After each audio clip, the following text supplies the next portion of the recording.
लेकिन आज रखा गया मुस्लिम मीडिया ग्रुप और आरएसएस, तो सही में ये ऐतिहासिक संवाद है। तो इसके जो ऐतिहासिक क्षण है उसको आप महसूस कीजिए और आने वाले दिनों में इसको याद किया जाए कि कम से कम मुस्लिम मीडिया ग्रुप ने आरएसएस के टॉप लीडर से बात की है और अब मुसलमानों के मुद्दे पे बात की है। हिंदुस्तानी होने के नाते हिंदुस्तान में जो इशूज है उसकी बात है, इसको रिजोल्व होना ही चाहिए। मैं चाहता हूं एक सच्चा भारतीय होने के नाते कि इसको आपस में बातचीत करके जो भी इशूज है उसको रिजोल्व हो। और हम आप लोगों के लिए इसमें आगे आकर मुस्लिम राष्ट्रीय मंच भी अपनी पहल कर रहा है। ऐसी कोई गलती हम लोग से होती है आप लोग मुझे सजेस्ट कीजिए, कहीं ऐसा लगता है तो आप लोग न्यूज में जो छापना हो तो छापिए, लेकिन इन पर्सन भी बातचीत कीजिए, हमसे भी बात कीजिए, भाई साहब से भी बातचीत कीजिए और एक ऐसा रास्ता बनाइए जिसमें कि एक नई राह हो और उसमें हम पॉजिटिविटी की तरफ बढ़े। बहुत बहुत शुक्रिया। जय हिंद। सर जिसे कहते हैं कि उनके दिल में ये चीज़ आ रही है या हमेशा से रही है कि मुसलमानों से जुड़ के या मुस्लिम ग्रुप से जुड़ के या मुस्लिम मीडिया उसमें जो भी आप कह लें, मतलब आप एक कंसर्न रहते हो और जिस किसी को किसी मदद के लिए किसी परेशानी में कोई आया है तो उसको कभी मना करा हो, कभी भी पूछा हो तुम कौन हो, क्या हो, तुम्हारा इतिहास क्या है, और जो कंसर्न उसका जिस भी इदारे से काम है वहाँ आपने फ़ोन किया, मदद की। भाई भी है और गार्जियन भी है।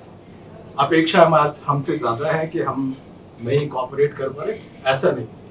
जो छोटा होता हो तो बेचारा कैसी दबा कुछ ना होता, वो तो इस उम्मीद पे होता है कि बड़ा भाई उसको सहारा देगा, उससे मोहब्बत करेगा, उसे आगे बढ़ेगा। मैंने इनकलाब में जो उसके बाद ही पहला मजमून लिखा था उसमें अप्रिशिएट किया था और उसकी हेडिंग मुझे अभी तक याद है कि आसमान टूटे हुए तारों का मातम कब तलक आफ्ताबे ताज़ा पैदा बसे, कि हमें जो लोग शिकस्त खा गए हैं उनका मातम नहीं करना है, बल्कि जो नया आफ्ताब तुलू हुआ है उसकी रोशनी में आगे बढ़ना है। इस चीज़ को आगे बढ़ाते हुए मैंने नॉन मुस्लिम उर्दू जर्नलिस्टों पर एक किताब भी लिखी तो 400 पेज जो उर्दू में है, उसमें एक भी मुस्लिम जर्नलिस्ट का जिक्र नहीं है।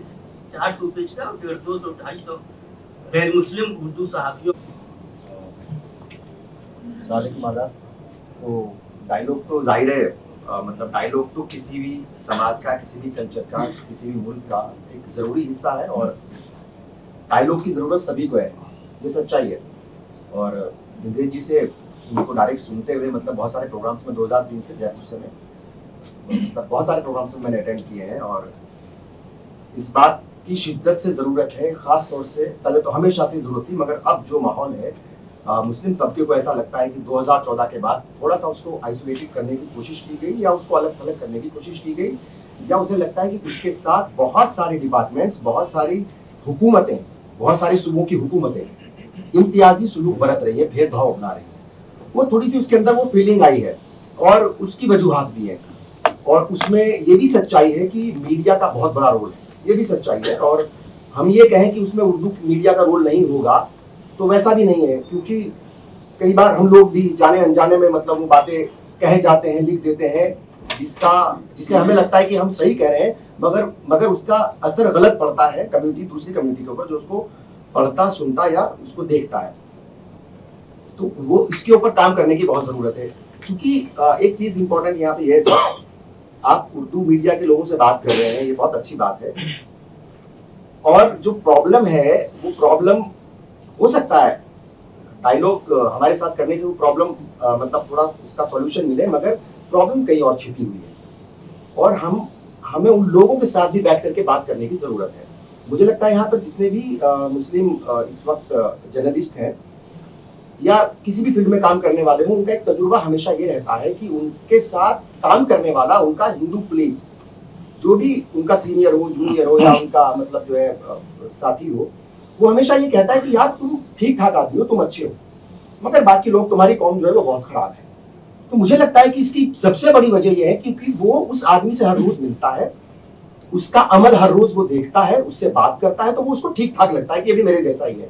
मगर बाकी लोगों से वो ना तो बात करता है ना समझता है, वो बाकी लोगों को सिर्फ उतना ही समझता है जितना मीडिया, सोशल मीडिया या प्रोपेगेंडे के तहत पहुंचाया जाता है। और वो प्रोपेगेंडा सिर्फ मुसलमानों के साथ नहीं हो रहा, वो हिंदुओं के बारे में भी गलत फहमियां फैलाई जाती है, ये भी सच्चाई है। बहुत सारी बातें हैं जो हिंदुओं के बारे में गलत तरीके से पेश की जाती हैं, वैसे ही मुस्लिम तबके के बारे में, इस्लाम के बारे में बहुत सारी बातें गलत पैदा की जाती हैं। तो नो डाउट ये एक अच्छा कदम है आपका और जैसे मारूफ भाई ने कहा और बाकी लोगों ने भी कहा कि बहुत दिनों से ये कोशिश हो रही है और आज 1-to-1 बैठ करके हम मैं पहली बात तो इसको नहीं कहूंगा क्योंकि मैं बहुत सारी मीटिंग्स में शामिल हो चुका हूं। 2016 में दिसंबर में डॉक्टर मोहन भागवत साहब के साथ मीटिंग आप लोगों ने ही इनिशिएटिव की थी, वो आप लोगों ने रखी थी, उसमें भी मैं मौजूद था।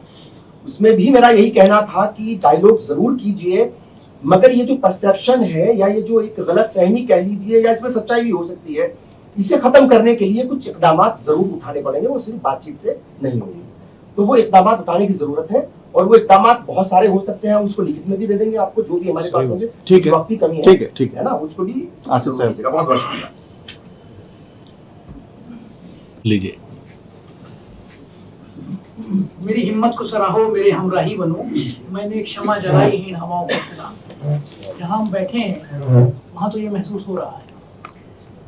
मुस्लिम मंच उर्दू मीडिया ने दर्द, मैं हिंदी मीडिया से हूँ लेकिन उर्दू मीडिया का जो दर्द है वो आपसे बयान किया सर। तो कौन से प्लेटफार्म से बैठा जाए तो कोई था नहीं, तो जो इनको जल्दी जल्दी में सूझा वो नाम वहाँ आ गया। अब आप लोग उसको जो और पॉलिश करना चाहते हैं तो करिए, और हो सकता है इस डायलॉग में से एक मीडिया ग्रुप डेवलप ही हो जाए। ये बालक पैदा हो गया कि नहीं हो गया, फैसला भी आप ही को करना है और नामकरण भी आप ही को करना है। परंतु एक घटना को जन्म लेना था, उसका वो कारण, उसका वो रास्ता बना है। जैसे मेरे और आपके बस में नहीं है कहाँ पैदा होंगे और किस धर्म में पैदा होंगे, ऐसे ही उसके भी बस में नहीं था कि कब पैदा होंगे और कहाँ पैदा होंगे और किस जरूरत से होंगे। तो इस डायलॉग को आना था, इस डायलॉग को आने के लिए कोई मंच चाहिए, नाम चाहिए, उसमें से ये नाम आया है। आप सबकी सोच में से ये तो लगा कि ये नाम चलना चाहिए, मतलब ये डायलॉग चलना चाहिए। चलना चाहिए तो फिर नाम भी चाहिए। जैसा भी आप सब लोग मिलकर तय करेंगे उसके अनुसार चलना। परंतु किसी भी और मीडिया ग्रुप से या किसी संस्था से इसका कोई टकराव नहीं है। ये सबके लिए हेल्पफुल है और सबके लिए दरवाजे खुले हैं। इसमें तो कोई दो मत नहीं है कि मीडिया वाला होता है, और इसमें भी कोई दो मत नहीं है हर आदमी इंसान भी होता है, और इसमें भी दो मत नहीं है हर आदमी की कुछ आइडेंटिटीज भी होती हैं और सबको वो जीता है एक साथ। वो मजहब को भी जीता है, परिवार को भी जीता है, जाति को भी जीता है, भाषा को भी जीता है, व्यवसाय को भी जीता है, बाकी भी सब चीज़ों को जीता है। परंतु कुछ बातें हैं जो बहुत सच हैं, तो कोई था नहीं, तो जो इनको जल्दी जल्दी में सूझा वो नाम वहाँ आ गया। अब आप लोग उसको जो और पॉलिश करना चाहते हैं तो करिए, और हो सकता है इस डायलॉग में से एक मीडिया ग्रुप डेवलप ही हो जाए। ये बालक पैदा हो गया कि नहीं हो गया, फैसला भी आप ही को करना है और नामकरण भी आप ही को करना है। परंतु एक घटना को जन्म लेना था, उसका वो कारण, उसका वो रास्ता बना है। जैसे मेरे और आपके बस में नहीं है कहाँ पैदा होंगे और किस धर्म में पैदा होंगे, ऐसे ही उसके भी बस में नहीं था कि कब पैदा होंगे और कहाँ पैदा होंगे और किस जरूरत से होंगे। तो इस डायलॉग को आना था, इस डायलॉग को आने के लिए कोई मंच चाहिए, नाम चाहिए, उसमें से ये नाम आया है। आप सबकी सोच में से ये तो लगा कि ये नाम चलना चाहिए, मतलब ये डायलॉग चलना चाहिए। चलना चाहिए तो फिर नाम भी चाहिए। जैसा भी आप सब लोग मिलकर तय करेंगे उसके अनुसार चलना। परंतु किसी भी और मीडिया ग्रुप से या किसी संस्था से इसका कोई टकराव नहीं है। ये सबके लिए हेल्पफुल है और सबके लिए दरवाजे खुले हैं। इसमें तो कोई दो मत नहीं है कि मीडिया वाला होता है, पर इसमें भी कोई दो मत नहीं है, हर आदमी इंसान भी होता है। और इसमें भी दो मत नहीं है, हर आदमी की कुछ आइडेंटिटीज भी होती हैं और सबको वो जीता है एक साथ।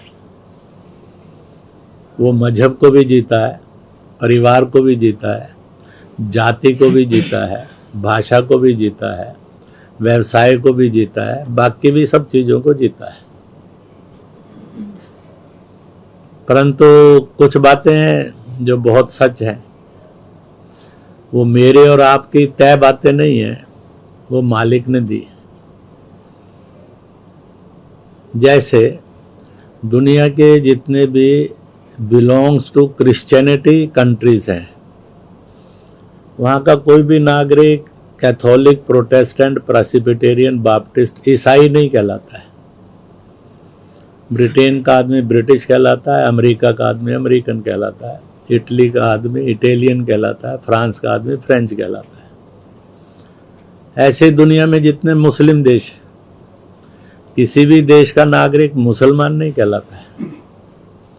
ईरान का ईरानी कहलाता है, इराक का इराकी कहलाता है, फिलिस्तीन का फिलिस्तीनी कहलाता है, और अरब का अरबी कहलाता है, तुर्किस्तान का तुर्की या तुर्क कहलाता है। ऐसे ही रूस चीन का है। ऐसे ही दोस्तों मेरा और आपका भी है। भारत के कारण हम सब भारतीय कहलाते हैं, इंडिया के कारण हम सब इंडियन कहलाते हैं, हिंदुस्तान के कारण हम हिंदुस्तानी कहलाते हैं, आर्यव्रत के कारण आर्य भी कहते हैं लोग। कहने वाली हर तरह की करोड़ों में संख्या है, किसी को कोई पसंद है, इसलिए हिंद भी कहा जाता है इस देश को। और आखिरी नबी तो हिंद ही बोलते थे इस देश को, और इसलिए उसके कारण हिंदवी और हिंदू शब्द भी चलता है। और अरब में भी मान्यता प्राप्त हैं दोनों शब्द, इसलिए हिंदुओं की सराय और होटल भी हैं, हिंदुओं की सराय और होटल भी है। किसी किसी पर एग्रीड हैं सब और किसी किसी पर मतभेद है, परंतु ये सारे चलते हैं। तो हम कौन, इस प्रश्न का उत्तर हमें देश को समझाना होगा। हम ना पहले पार्टी हैं, ना जाति है, ना मजहब है, ना भाषा है, ना व्यवसाय है। हम पहले भारतीय हैं, हिंदुस्तानी हैं। और ये आइडेंटिटी मालिक ने हमें दी है। खुदा कहिए, अल्लाह कहिए, ईश्वर कहिए, उसने दी है। दूसरी एक बात और है जिसको साथ साथ समझाना इसलिए जरूरी होगा क्योंकि वो जरूरी है। मालिक को नाम भी बहुत है, पूजा पद्धतियां भी बहुत हैं, पर मालिक ने रिजॉल्व तो किया इस टेंशन को। क्या मैंने और आपने और सारे लोगों ने उसको मान लिया मालिक को? इसलिए मालिक ने कहा तुम खुदा कहो, अल्लाह कहो, रब कहो, ईश्वर परमेश्वर कहो, वाहेगुरु कहो, गॉड कहो, पर मैं एक नाम दे देता हूँ ताकि तुम लड़ो नहीं सब लोग। उसने बड़ा प्यारा सा नाम एक दे दिया है कि मैं मालिक हूँ, ऊपर वाला हूँ। और ऊपर वाला शब्द ऐसा बनाया है जिसका दुनिया के किसी भाषा में अनुवाद नहीं है साहब। हर एक भाषा वाला उसको ऊपर वाला ही लिखता है। तो मालिक ने बता तो दिया एक है, परंतु लोग तैयार नहीं है। इसलिए उसको लगता है कि मेरा मालिक खुदा ही है, उसको लगता है नहीं मेरा मालिक भगवान ही है, उसको लगता है मेरा मालिक गॉड ही है। अब इट इज ए ट्रूथ या नॉट, इसलिए दिया तो है उसने। इसीलिए आप देखेंगे कितने भी इबादत के अंतर होंगे, मैंने गुरुद्वारे भी देखा है, मंदिर भी देखा है, आर्य समाज भी देखा, मजार भी देखी, मस्जिद भी गया, चर्च भी गया। मैं सभी के पूजा स्थलों पर गया हूँ, इबादत भी की, पर वहाँ एक तरीका सब जगह समान था। जब मांगना है तो सब ऊपर देखते हैं, झोली पसारते हैं, हाथ फैलाते हैं, इसमें कहीं कोई मतभेद नहीं है। तो मैंने हर एक को कहा यार वहाँ भी ऐसे मांग रहा था, वहाँ भी ऐसे मांग रहा था, वहाँ भी ऐसे मांग रहा था। ग्लोबल टुडे, खबर जो करे असर।